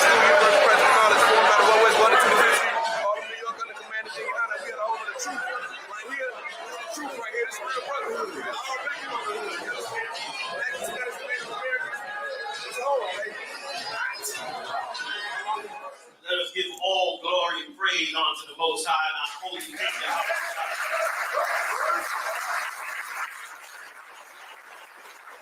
On which none of this would be possible without him.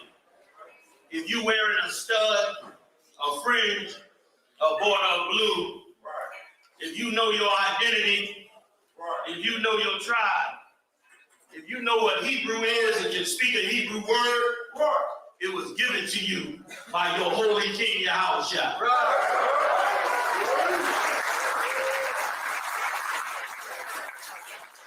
King David said he would rather be a doorkeeper in the kingdom of heaven than to be anything else in this world. I'm paraphrasing. Our King Yahushua has used us just as he ought to, like a bunch of screwdrivers and wrenches and tools to build the greatest kingdom on the face of this earth. Through the mercy and grace of the Lord, we will build this kingdom, man.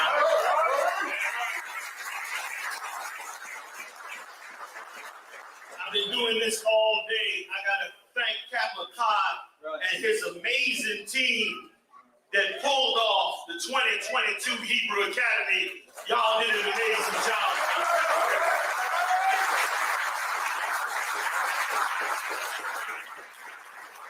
It ain't easy coming into this truth. It's not easy to learn how to be a brother or a sister when you come out of a world living in madness and evil and hatred towards your own brothers and sisters while loving the enemy. Right. It takes strong, strong men and women to break the bonds of slavery and bring us back together to be one and fight through the forces of evil to make us one family, man. Many of us sitting in this room lost brothers and sisters and mothers and fathers and everything to get up in here to be called the Hebrew Israelite. Many sacrifices was made for thousands of years for these records called the Bible to be preserved, man. Many men have lost their lives hoping that a man of God would come along and grab hold of these records and stand up and say, I will teach God's word.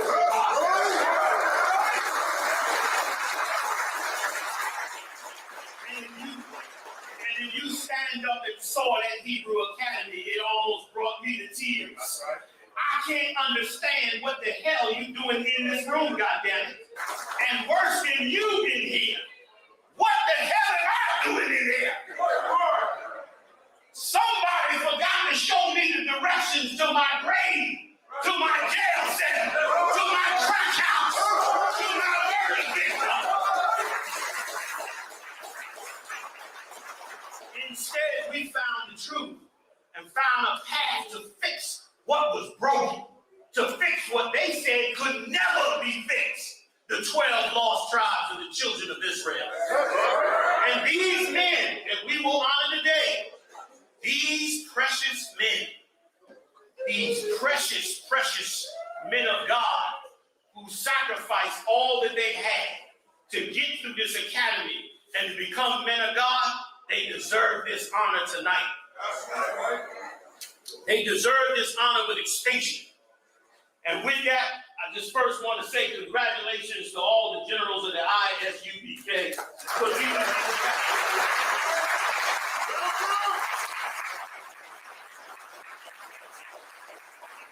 I would like to recognize every single captain in this I.S.U.P.K. Phenomenal bunch of brothers and sisters.